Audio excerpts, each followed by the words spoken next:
Salut tout le monde, c'est Aude de Haute Couture et aujourd'hui on se retrouve pour un petit DIY qui va être très pratique dans nos ateliers. On a toujours besoin d'avoir des poids pour mettre sur nos patrons et aujourd'hui, bien, je vous montre comment en faire maison avec nos retailles et on va pouvoir partir ça maintenant.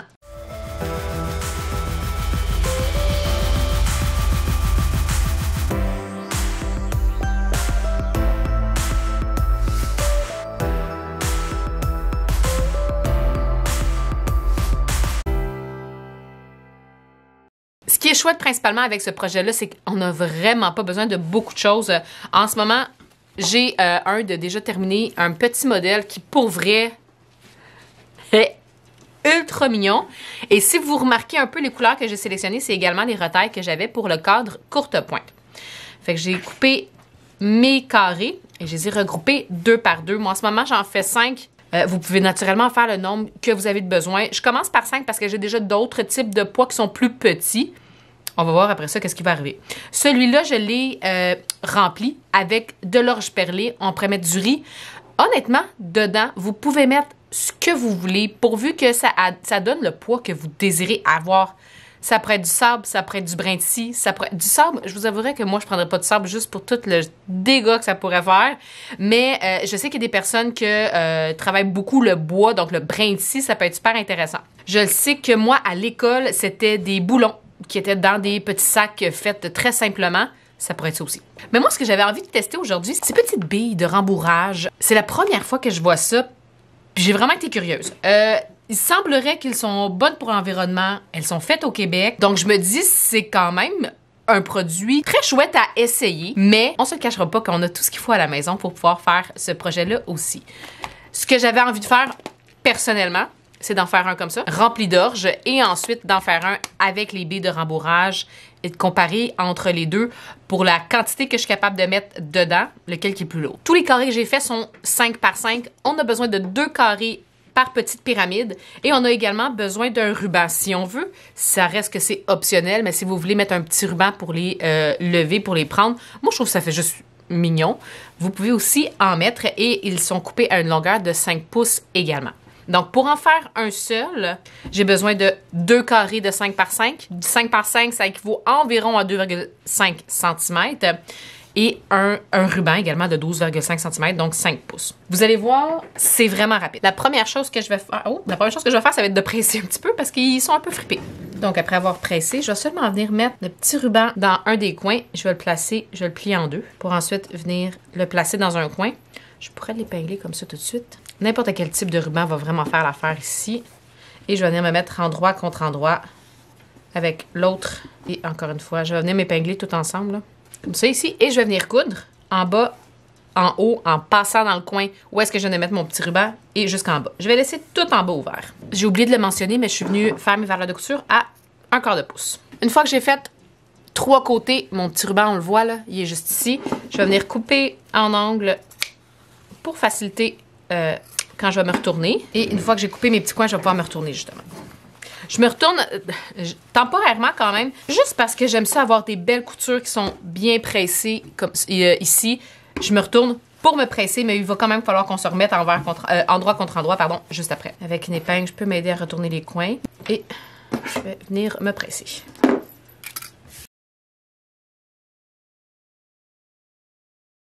Fait que ça fait du sens comme ça. Je vais me retourner. Je vais pas faire exprès de tout ressortir mes coins, là. C'est pas important, même s'ils sont pas tout à fait retournés, là.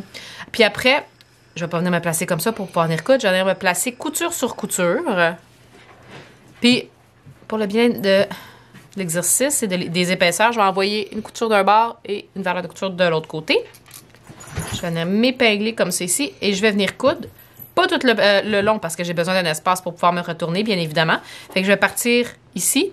Je vais passer par-dessus ma couture, peut-être coudre un quart de pouce, 3/8, environ 1 cm, déborder de ma couture et je vais laisser le reste ouvert.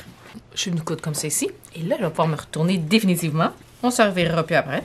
Et là, étant donné qu'on s'est préalablement pressé, toutes nos coutures vont être belles, excepté celles qu'on vient de faire. Puis moi, pour me faciliter la vie, surtout quand je vais venir faire ma petite couture à la main à la fin, je vais venir rentrer de 1/4 là, mes valeurs de couture, comme si j'avais cousu. Puis je vais venir me presser comme ça ici.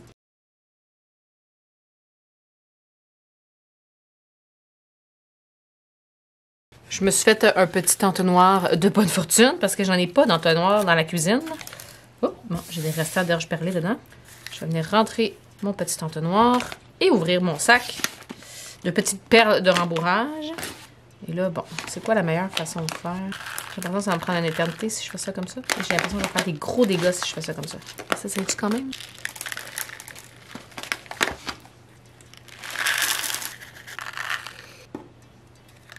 On va essayer avec ça. Ça va même calculer la quantité. Je pense qu'on va arriver à quelque chose de solide. Peut-être qu'avec un entonnoir un petit peu plus gros. J'avoue que j'aime bien le remplir vraiment à ras-bord. Je veux que tous les coins soient le plus possible bien remplis. Je vais utiliser l'autre pour me faire un petit support. Et je vais venir coudre à la main tout simplement le petit trou qui est resté ouvert. Bon, j'ai pas le même bleu, mais ça va faire l'affaire en masse. Pour fermer le trou, je fais la même technique que tout le temps quand je viens fermer à la main un projet. C'est-à-dire que je fais le point échelle. Et j'essaie de faire le point le plus rapproché possible, tout simplement parce que je veux pas que les billes, ou l'orge perlée, ou le riz, viennent s'immiscer entre mes points. Fait que j'essaie de faire les plus rapprochés possible. J'étais à un peu moins qu'un quart. Je suis peut-être à 3-4 mm. Là. Du moins, j'essaie.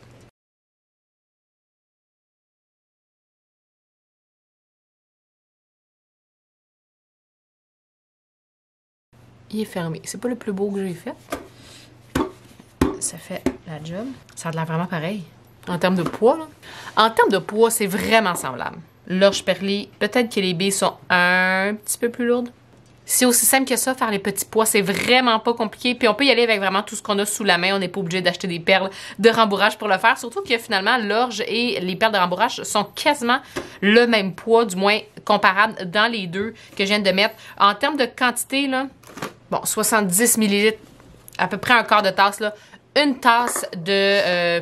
une tasse et quart. Gros max. Dans chacune des petites pochettes, des petites pyramides pour pouvoir le faire. Donc, ça peut valoir la peine si on achète là, du riz en très grande quantité ou de l'orge perlée. Eh bien, on en a besoin, vous le savez, environ une tasse par, un petit peu plus par pyramide. Et là, je me suis coupé 3 autres pyramides, fait que je pense que je vais m'amuser puis je vais aller les faire.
Voilà tout le monde, j'espère que vous avez aimé le projet. Avouez que c'est rapide, que c'est le fun et que c'est très satisfaisant à faire. Ça prend pas beaucoup de tissu, pas beaucoup de matériel et honnêtement, après réflexion, ça vaut définitivement plus la peine d'y aller avec ce qu'on a dans notre garde-manger. Orge, riz, on peut même sortir un petit peu du garde-manger puis aller dans le cabanon pour voir qu'est-ce qu'on pourrait avoir pour pouvoir remplir ces petits pois-là. Mais honnêtement, c'est vraiment le fun à faire. Ils sont beaux en plus et ça va être vraiment pratique pour quand je vais venir couper mes nombreux patrons. Et là, c'est confirmé après en avoir fait, vous êtes capable, après en avoir fait 5. C'est une tasse par petite pochette, par petite pyramide. Bien évidemment, de ce que j'ai utilisé, donc des petites baies de remplissage. Je vous dirais qu'en termes de quantité, ça ressemble un peu à l'orge perlée. Fait que ça serait probablement aussi pas tout à fait, un peu plus qu'une tasse là, pour l'orge perlée, probablement. Le riz aussi, ça se compacte différemment. À faire des tests pour savoir quelle quantité vous avez de besoin. Mais pour ce que j'ai utilisé aujourd'hui, c'est une tasse par pyramide. Tous les liens de ce que je vais avoir utilisé dans la vidéo vont être laissés juste en dessous. Les perles de remplissage aussi. Je vous dirais qu'en termes de quantité qu'on a besoin pour le projet, c'est peut-être pas nécessaire, mais ça peut être quelque chose d'intéressant à avoir si jamais vous faites tout autre projet créatif. Je vais également laisser les liens vers les machines à coudre, le fer à repasser qui m'a été d'une précieuse aide aujourd'hui. Le code AUD10 est toujours actif sur Couture Gemma. Allez voir, il va être disponible soit en ligne ou en magasin si vous voulez aller sur place. Et c'est tout ce qui se trouve en magasin, autant les machines à coudre, les planches à repasser, les fers à repasser, les tissus, les accessoires et la laine et les accessoires de tricot également. Donc ça vaut la peine d'aller faire jeter un petit coup d'œil là pour voir si jamais vous avez des petites commissions à faire.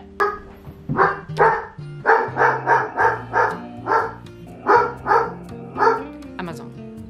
Donc, si vous avez des commissions à faire, eh bien, le code AUD10 qui vous donne 10% de rabais est actif toujours sur le site ou en magasin. Sur ce, tout le monde, s'il y a quoi que ce soit, n'hésitez pas à laisser questions, suggestions ou commentaires en dessous de vidéo, à cliquer j'aime si c'est du contenu que vous avez aimé et apprécié et à vous abonner si ce n'est pas déjà fait pour avoir toutes les notifications de les prochaines vidéos, que ce soit comme aujourd'hui un tutoriel DIY ou bien une couture accompagnée ou bien des lives que je fais à tous les vendredis. Et si ça vous intéresse de faire encore plus de couture et d'encourager la chaîne par le fait même, eh bien, n'oubliez pas qu'il y a mon club de couture qu'on peut retrouver dans mon lien Patreon juste en dessous du vidéo. Et sur ce, tout le monde, je vous dis bonne couture et on se revoit très bientôt.